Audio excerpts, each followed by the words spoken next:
요한복음의 말씀을 잠깐 생각을 해보려고 합니다. 마태복음을 이제 그만두느냐? 그거는 아직 잘 모르겠고요. 목마른 여인입니다. 목마른 여인. 예수님과 이 여자가 대화를 하는데요. 서로 의사소통이 됩니까, 지금? 잘 안 되죠. 물 좀, 주십시오. 그랬더니 유대인이 왜 나보고 물 달라고 합니까? 아니, 갑자기 엉뚱한 얘기를 하죠. 네가 누군지 알았다면, 하나님의 선물이 뭐고, 너에게 물 달라고 하는 사람이 누군지 알았다면 구했을 것이고, 그럼 너에게 줬을 것이다. 생수를 줄 것이다. 그러자, 당신이 야곱보다 더 큰 사람입니까? 갑자기 이렇게, 너는 누구냐? 이렇게 묻고, 예수께서 내가 주는 물을 마시는 자는 영원히 목마르지 않는다라고 얘기를 하자, 그러면은 그거 주십시오. 다시 물 길러 오지 않도록. 근데 예수님은 그 얘기가 아니었죠. 그러니까 서로 지금 대화가 이렇게 막 엇갈리고 이렇게 있는 것입니다. 여자가 구하는 것은, 대화가 엇갈리는 이유는 여인이 구하는 것과 예수님이 주고자 하는 내용이 달랐기 때문이죠. 그렇죠. 여인이 원했던 것은 무슨 하나님 나라나 구원이나 영생이 아니었죠. 다시는 물 길러 오지 않는, 그죠?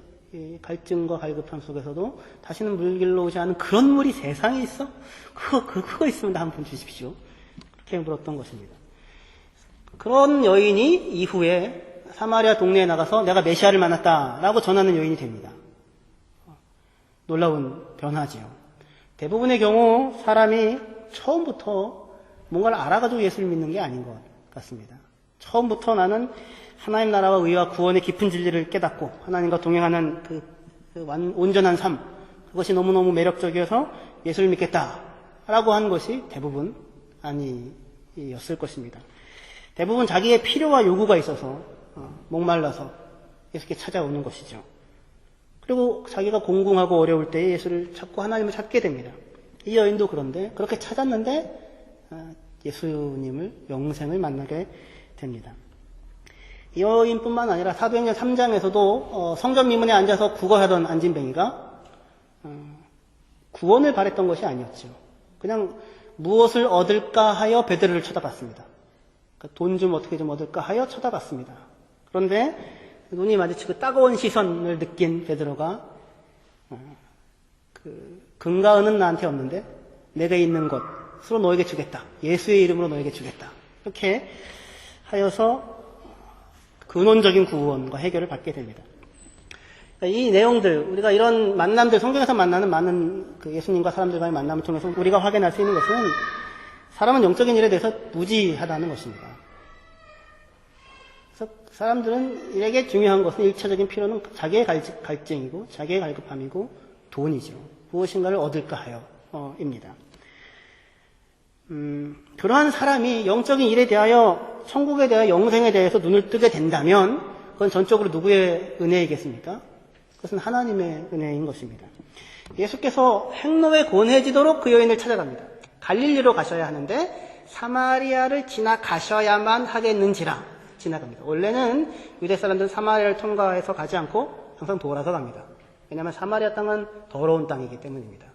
그 사람들 같이 밥을 먹는 거는 돼지고기를 먹는 것과 똑같다라고 할 만큼 타부시 되는 곳인데 예수님은 갈릴리를 가기 위하여 반드시 사마리아를 지나가시려고 하십니다. 12시가 되어 거기에 이제 우물에 기대고 서서 누군가를 기다리고 있습니다. 누구를 기다립니까? 이 여인을 기다리고 있는 것입니다. 말도 안 되는 엇갈리는 얘기가 오고 가고, 하지만 이 여인은 마침내 예수를 만나게 되고 제대로 된 것을 구하게 되고 예수를 만나게 됩니다. 영적으로 무지하고 자기의 참된 갈증의 갈증을 어떻게 해결할 수 있을 것인가를 알지 못하여 겨우 물 길러 오도록 다시 오지 않게 해주시는 그 물을 주십시오. 무언가를 얻을까 하여 돈 좀 주십시오. 라고 바랬던 그 사람들이 자기의 욕심적인 일시적인 필요를 다 채울 뿐만 아니라 그보다 훨씬 더 근원적인 갈급함을 채울 수 있게 되는 것은 하나님께서 예수께서 우리를 행로에 권해지도록 찾아오셨기 때문입니다. 사도행전 16장 30절 빌립보 감옥의 간수가 예수를 만나게 된 것도 그런 거죠. 지진이 일어나서 옥문이 열리자 이 간수가 다 도망갔다고 생각했죠. 그래서 자살하려고 하지 않았습니까? 바울이 야 그러지 마라. 우리 다 여기 있다. 그 사람이 횃불을 켜들고 달려와서 바울에게 엎드려 아래 주위 상황이 어떻게 되는지 전혀 모르는 것입니다. 내가 어떻게 하여 구원을 얻겠습니까? 그 사람의 말은 뭐예요? 어떻게 하면 내가 천국 가겠습니까가 아니죠. 그렇죠? 이 정신없이 벌어져 있는 옥문이 다 열려져 있는 이 상황이 어떻게 수습될 수 있겠습니까? 자기 아주 지극히 현실적인 필요죠. 지극히 현실적인 필요보다 훨씬 더 실존적인 필요죠. 그것이 해결되어지지 않으면 자기는 어떻게 돼요? 죽임을 당할 수 있는 상황입니다. 그래 차라리 내가 죽겠다. 목숨이 좌우되어지는 일인 것이죠. 내가 어떻게 하면 살 수 있겠습니까? 라고 물었던 것입니다. 영적인 문제가 아니었어요. 대부분 저와 여러분들이 하나님을 찾는 경우들도 다 그렇지 않습니까? 아이가 아프니까 하나님을 찾지 않습니까? 아이가 학교를 들어가니까 더 기도하게 되지 않습니까?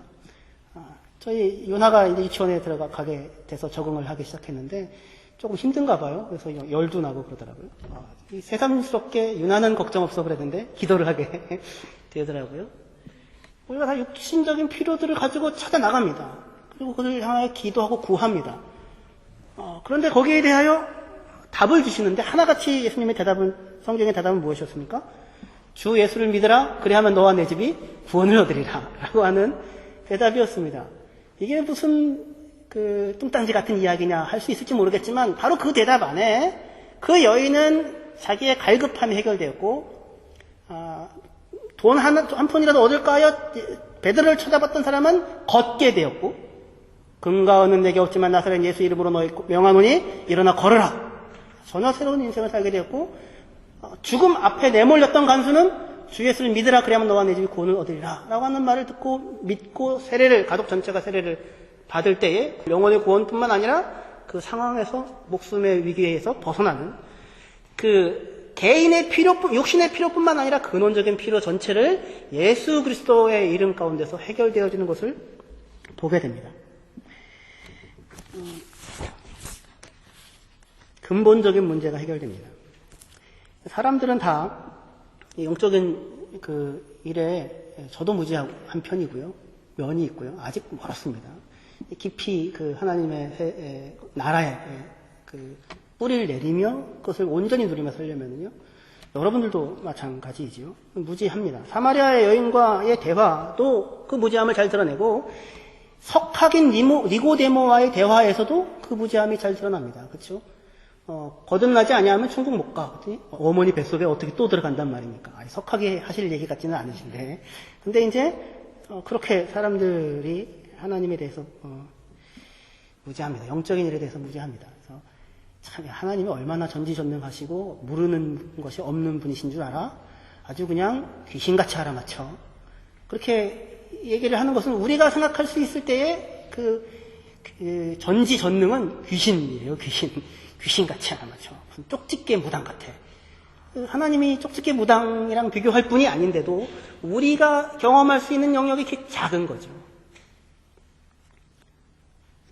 하지만 그렇게 무지했던 여인이 예수님과의 만남을 통하여서 인식의 변화가 조금씩 일어납니다. 처음에는 유대인인 당신이 왜 내게 말하느냐 그랬다가 당신이 야곱보다 크냐 그랬다가 이제 보니 당신은 선지자다 그랬다가 내가 그리스도에 대해서 아는데 그가 올 것이라고 한다. 그래서 인식의 진전이 점점 일어나게 됩니다. 그러한 변화가 목말라서 예수를 찾아온 저와 여러분들에게도 일어나서 참된 그 문제의 해결이 일어나는 은혜가 오늘 예배를 참여하는 저와 여러분들 가운데 있기를 소망합니다. 이 여인은 제목처럼 목마른 여인입니다. 몇 시에 물을 기러 옵니까? 성경에 보면 6시인데요. 이 6시는 유대인 시간이에요. 거기서 6을 더하셔야 됩니다. 6시에 6을 더하면 12시죠. 난 12시입니다. 그러니까 난 12시 땡볕에 물을 길러 옵니다. 이상하죠? 벌써 거기가 이상합니다. 거기가 문제가 있습니다. 아무도 12시에는 물을 길러 오는 법이 아닙니다. 그런데 왜 이 여인은 12시에 물을 길러 왔을까요? 사람들을 만나고 싶지 않은 것입니다. 사람들과 마주치는 것이 두려운 여인입니다. 그리고 이 여인은 자기가 직접 12시 땡볕에 자기의 갈증을 해결하기 위하여 직접 물을 길러 가야 됩니다. 그러니 무슨 시종도 없고 종도 없고 자신의 일을 대신할 어떤 남자도 없고 남편도 없고 아무도 없어 보이는 여인입니다. 그런데 목이 마르니 물을 길지는 않을 수 없고 아무도 찾아가지 않는 그 시간에 물을 길러 갑니다. 사람들과 마주치고 싶지 않은 여인이 갈증을 풀기 위해서 가장 갈증나는 시간에 와서 물을 길어가는 것입니다. 밑빠진 독에 물 붓기 같은 겁니다. 가서 이미 길어오는 동안에 갈증은 더 심해지고 물을 마시고 그 다음날 또 다시 12시에 가서 물을 길러야 하는 것입니다. 순간을 견뎌가는 삶을 살고 있었던 여인이었습니다. 근데 이러한 여인에게 예수님은 영원히 목마르지 않는 생수를 주시겠다고 그렇게 말씀하십니다.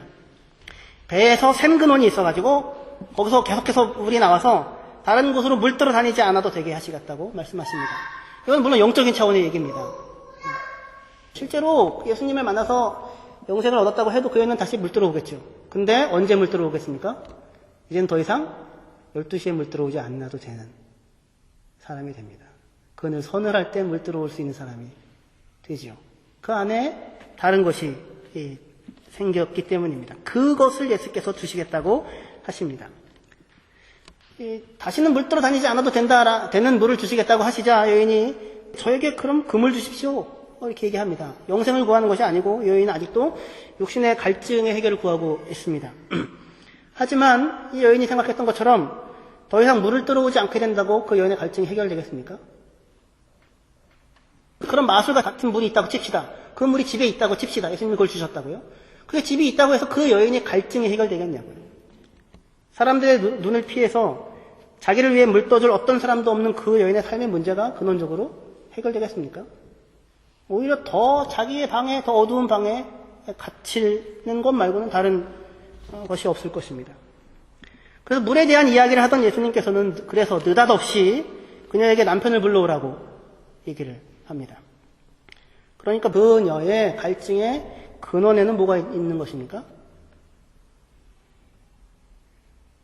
죄입니다. 죄.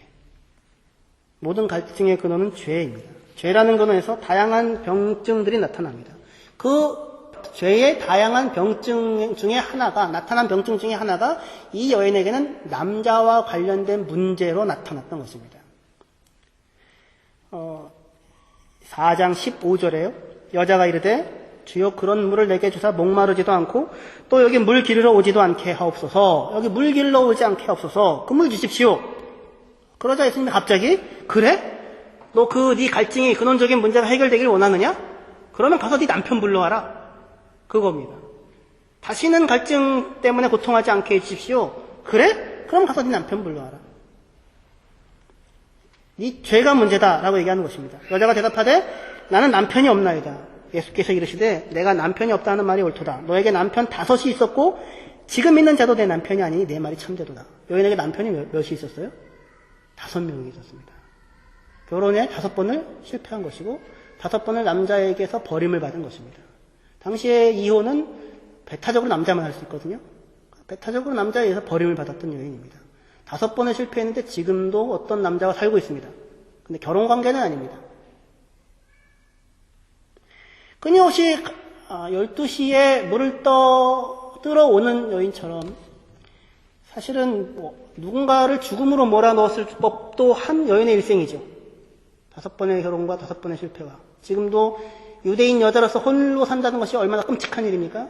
그러니 어떤 누군가의 남자의 보호 아래 있긴 있는 것입니다. 그런데 제대로 된 관계도 아니고 여전히 해결할 수 없습니다. 누군가라면 생을 놓아버릴 수도 있는데 끈질기게 12시에 물을 떨어오는 것처럼 이 여인은 자기의 갈증을 또 다른 어떤 관계를 통하여 또 상처를 줄 수도 있는, 하지만 그 무언가를 찾아서 다른 남자와 결혼을 하고 살아가는 일들을 반복해 왔었던 것입니다. 갈증의 근원이 거기에 있는 것이죠. 여인에게는 남자와의 관계에서 일어난 일이 그 근원에 죄가 놓여 있습니다. 죄라는 것이 그 여인에게는 그러한 형태로 나타났습니다. 여인이 부도덕했기 때문에 죄다. 어떤 남자랑 혼 외 이상의 다른 일을 가져서 쫓겨났다. 그건 모르겠습니다. 유리에는 워낙에 쫓겨나는 일이 많으니까 아주 사소한 일들로 쫓겨날 수도 있거든요. 그 여인이 부도덕한 여인이었기 때문에 5번의 결혼이 죄였다. 죄 때문에 그런 일이 벌어졌다고 이야기하는 것이 아니라, 그런 의미가 아니고, 사람에게 놓여져, 인간이 죄인이라고 하는 현실이 어떠한 누군가와의 결혼이라고 하는 삶을 통하여 함께 살아가는 것들을 불가능하게 만드는 것이, 그것이 사람들 속에 서로가 서로 속에 있더라라는 것입니다. 그것의 피해자가, 그것의 담지자가, 경험자가 바로 이 여인이었던 것이에요. 여러분들은 지금 부부로 결혼해서 살고 있는데 어떻게 행복한 천국이십니까? 아니면 이를 악물며 그리스도인이 이혼할 수는 없다 그러고 살고 있는 것입니까? 올라오는 것들을 억누르며 말을 안 하고 산지 3개월입니다. 혹시 그렇습니까? 가장 사랑해서 오늘 주일학교도 그런 얘기 있었었는데, 저는 목사님은 사모님을 사랑해서 3년을 연애하는 동안에 거의 단 하루도 빼놓지 않고 맨날 같이 만나고 병원에 맨날 데려다주고 병원에 끝나면 맨날 데리고 왔다고 그렇게 얘기를 했더니 그거는 위버 트리벤이라고 사실이라고 이렇게 얘기를 했는데도 위버 트리벤이라고 얘기해가지고 아주 당혹스러웠는데, 그렇게 사랑해서 만나서 살아가는데도 불구하고 함께 사랑하며 사는 것이 쉽지가 않은 것입니다. 사랑 안에 죄라는 것이 있기 때문입니다. 근데 이 여인에게는 그렇게 죄라고 하는 것이 그 병원이 그러한 형태의 증상으로 남자와의 관계와 가정을 이루는 것과의 관계에서의 불화와 어려움으로 나타났던 것입니다. 폐병 환자에게는 여러 가지 증상이 나타나죠. 그렇지 않습니까? 머리가 아프다든지 열이 난다든지 기침을 한다든지 피가 토해진다든지 여러 가지 증상이 있을 수 있죠. 근원이 뭐예요? 폐병이라는 병이 있기 때문에 그 증상이 나타나고 있는 것이죠. 그런 것과 마찬가지입니다. 마찬가지로 사람이 죄인이기에 다양한 형태의 각 사람들마다 약한 부분들로 그런 것들이 증상들이 나타나게 됩니다. 사람들이 자신의 목마름에 갈증의 근원을 눈치채는 것은 자기 자신의 이러한 죄인됨에 마주칠 때에 그 자체가 문제가 아니라, 남자와의 관계 자체가 문제가 아니라 자신의 근원적인 죄인됨이라고 하는 것을 마주칠 때에 자기의 깊은 갈증의 근원이 어디인지를 확인하게 되고 그것을 어떻게 해결할 수 있는가 하는 것도 찾아 나갈 수 있게 됩니다. 기독교는 우리 서로 사랑하며 행복하게 살아요 이런 것이 아니라 죄인된 사람에게 베풀어지신 하나님의 은혜로 인한 새로운 삶입니다. 어떤 사람이 유산을 나누다가 자기의 죄인됨을 확인했다고 하더라고요. 어떤 사람이 상당히 재산이 아버지가 있었는데요. 돌아가시면서 아들이 둘이 있었습니다. 걱정스러운 겁니다. 이 무슨 분란이 일어날까. 기가 막힌 그 해결책을 유언으로 하고 갔습니다. 아들 둘이 있지 않습니까? 둘째 아들이 재산을 나눠라. 그리고 첫째 아들이 선택해라. 무슨 얘기인지 아시겠죠? 그러니까 둘째 아들이 자기 쪽으로, 뭐 한쪽으로 좀 좋게 나눠 놓으면 그걸 누가 가져가겠어요? 형이 가져가겠는 거죠. 그러니까 그렇게 못하는 거예요. 아주 기가 막힌. 아무도 할 수 없을 만큼. 자기가 나눠놓고 형이 선택하니까. 자기는 남은 걸 가져가는 것입니다. 싸움도 없고 그건 없었는데, 그게 형제끼리 할 짓입니까? 그 짓이 아니죠. 이 사람이 처음에는 그냥, 그때는 그렇게 동생이 나눠놓은 걸 보고는, 계산을 얼마나 했겠습니까? 송밥을 불려가면 미래적 가치에 어떻게 하면 이게 더 큰 재산이 될 것인가? 그걸 선택했겠죠. 나중에 시간이 지나서 자기를 돌아보면서 참 내가 비겁하구나. 어떻게 이렇게 이기적인가. 내 동생에게조차도 좋은 것을 주지 못해서 갈등하고 결국 내 것을 선택하고야 마는 그 사람이 바로 나구나 하는 것을 통하여 자기의 죄인됨을 확인했다고. 내가 겨우 이 정도밖에 안 되는 사람인가. 그런 것이죠. 그분은 그것을 잘 몰랐을지 모르겠지만 죄의 증상으로서 사람들에게 나타나는 것입니다. 왜 그게 죄냐면, 죄의 증상이 되냐면, 죄라는 것은 다른 것이 아니라 하나님을 인정하지 않는 것이 죄입니다. 아니, 하나님을 인정한다고 해도, 하나님 계신다는 것을 인정한다고 해도 하나님을 신뢰하지 못한다면 그것이 죄입니다. 너희가 하나님이 한 분인 줄을 아느냐? 잘하였도다. 귀신들도 믿고 떠느니라. 그럽니다. 죄라는 것은 하나님을 인정하지 않는 것이며 하나님을 신뢰하지 않는 것입니다. 하나님을 신뢰했다면 그 형은 어떻게 할 수 있었겠습니까? 내 좋은 거 다 가져가라. 네가 먼저 선택해라. 아브라함이 그러죠. 아브라함이. 멋있는 것 아닙니까? 저도 살면서 이런 선택의 상황에서 당신이 먼저 좋은 거 가져가십시오. 이런 인생을 살아왔으면 참 좋겠습니다. 근데 지나보면 번번이 비겁한 저를 봅니다. 그때 그냥 당신이 먼저 가져가십시오. 아닙니다. 포기하겠습니다. 그렇게 할 걸. 하나님이 계신데. 내겐 약속이 있는데. 너 좋은 거 가져가.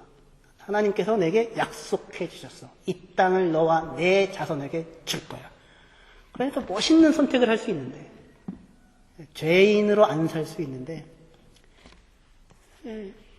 죄라는 것은 하나님을 신뢰하지 않는 것입니다.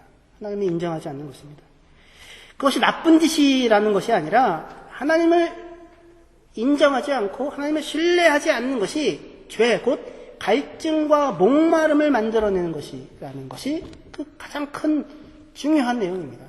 그것이 나쁜 짓이기 때문에 죄가 아니라 하나님을 신뢰하지 않고 선택하는 선택, 하나님을 신뢰하지 않고 품에 품는 소유, 그것은 풍성함과 넉넉함을 가져다주는 것이 아니라 오히려 갈증을 가져다주는, 만족을 가져다주지 않고 갈증을 가져다주는 것이라는 것이 그 죄의 가장 큰 문제입니다. 이 여인은 5 남편을 두었죠. 하지만 그것으로 그녀의 목마름이 해결되지 않았습니다. 지금도 어떤 남자가 살고 있는데 그는 남편이 아닙니다. 사람의 목마름을 채울 수 있는 유일한 길이 있습니다. 10절입니다. 10절을 읽어보시겠습니다. 요한복음 4장 10절입니다. 같이 읽어보겠습니다. 시작. 예수께서 대답하여 이르시되 내가 만일 하나님의 선물과 또 내게 물 좀 달라 하는 이가 누구인 줄 알았더라면 내가 그에게 구하였을 것이요 그가 생수를 내게 주었으리라. 이것입니다. 예수께 나와 구하는 것입니다. 아주 단순하지요. 근데 구하면 어떻게 하신대요? 주겠답니다. 하나님을 신뢰하고 인정하는 자는 구하게 됩니다. 여인은 아직 제대로 뭔지 모르는 상태에서 그게 무슨 근원적인 해결이다, 죄다 이런 문제도 잘 모르는 상태에서 주여 그 물을 내게 주십시오라고 기도합니다. 그 물에 대한 강구가 아직 육신적 갈급함을 해결하는 수준일지라도 예수님은 마침내 그녀에게 물을 주십니다. 그것이 하나님의 선물입니다. 하나님이 참으로 주시고자 원하시는 그것을 우리에게 주시는 것입니다. 주여 내게 물을 주소서. 그렇게 간구하는 것이 우리의 예배입니다. 21절부터요. 4장 21절부터 24절까지 읽겠습니다. 예수께서 이르시되 여자여 내 말을 들으라. 이 산에서도 말고 예루살렘에서도 말고 너희가 아버지께 예배할 때가 이르리라. 너희는 알지 못하는 것을 예배하고 우리는 아는 것을 예배하노니 이는 구원이 유대인에게서 남이라. 아버지께 참되게 예배하는 자들은 영과 진리로 예배할 때가 오나니 곧 이때라. 아버지께서는 자기에게 이렇게 예배하는 자들을 찾으시느니라. 하나님은 영이시니 예배하는 자가 영과 진리로 예배할지니라. 아멘. 영과 진리입니다. 예전 성경에는 신령과 진정으로 해서 예배하는 자가 어떠한 마음을 가지고 예배할 때 하나님이 그를 만나주실 것인가, 그렇게 항상 생각했죠. 그래서 우리도 신령과 진정으로 예배하기를 원합니다. 그렇게 기도를 하지 않았습니까? 근데 우리 이 바뀐 성경이 영과 진리 가운데 예배하기를 원한다. 영과 진리로 하나님께 나아가는 자를 원한다라고 얘기하시는데 성령과 진리입니다. 이 여인이 성령을 갖고 있습니까? 이 여인이 진리를 가지고 있습니까? 아니죠. 이 여인은 진리도 없고요. 성령도 없고요. 갈증과 갈급함만 있습니다. 그런데 예수께서 찾아오셔서 그 여인에게 찾아가셔서 뭐라고 얘기하십니까? 네 남편을 데려와라. 그래, 너 남편 없다. 네가 내게 구해라. 그럼 내가 너에게 생수를 주겠다. 영과 성령과 진리 가운데의 자유와 해방을 내가 너에게 주겠다. 나에게 나와라. 이 예수님과의 만남이 여인을 변하게 합니다. 사람들을 두려워해서 12시에 물을 길러 나왔던 여인이 예수를 만나고서는 마을로 돌아가 뭐라고 얘기해요? 내가 어떻게 살았는지 내 과거를 죄다 아는 사람이 있어. 그분을 만나는데 그분이 메시아이신 것 같아. 그동안 왜 이 여자가 사람들을 못 만났어요? 자기 과거 때문이었죠. 숙덕거리는 사람들 때문이었죠. 아무 말도 하지 않아도 눈빛이 다르죠. 사람을 만날 수 있는 여인이 아니었죠. 12시에 물길로 오는 사람이었는데 밖에 나가가지고 내 과거를 다 아는 사람이 있어. 메시아인 것 같아. 어떻게 근데 그 여인이 이렇게 얘기를 할 수 있게 됐어요? 자기의 과거를 다 아시는데 뭐라고 얘기해요? 내게 구하라. 그러면 내가 너에게 주겠다. 라고 말씀하시는 분을 만났던 것입니다. 메시아가 오시면 우리를 자유케 할 것이다. 라고 하는 그 메시아를 만났던 것입니다. 자기를 다 아는데, 자기의 아픔과 과거를 다 알고 있는데, 그런 예수는 처음부터 자기에게 목마르지 않는 생수를 주겠다고 하고, 구하기만 하면 주겠다고 하여서 12시 그 시간을 맞춰 찾아오신 분이십니다.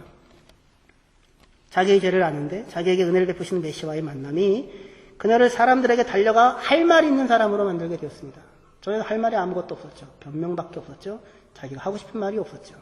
그런데 자기 안에 할 말이 있는 사람, 샘 근원이 있는 사람, 자기 안에 생명이 있는 사람만이 그 속에서 할 말이 있게 됩니다.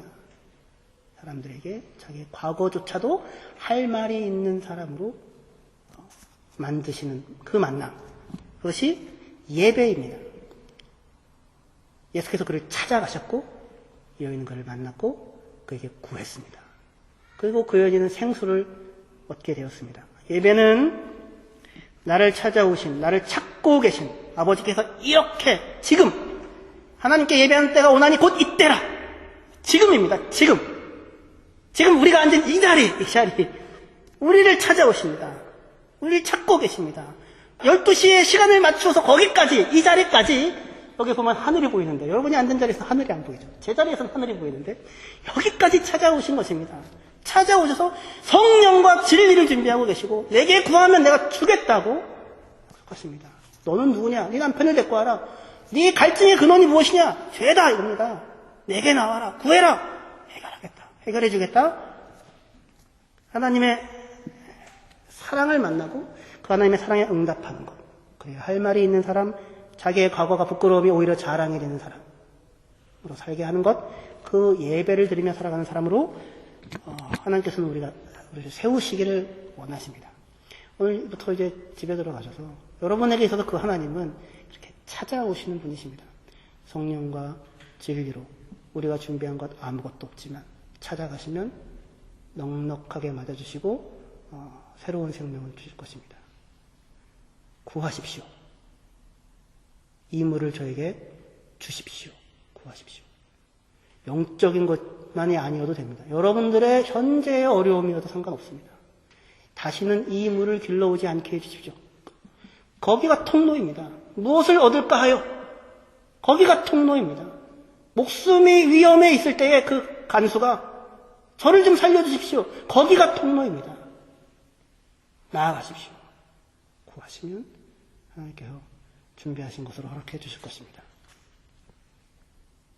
기도하시겠습니다.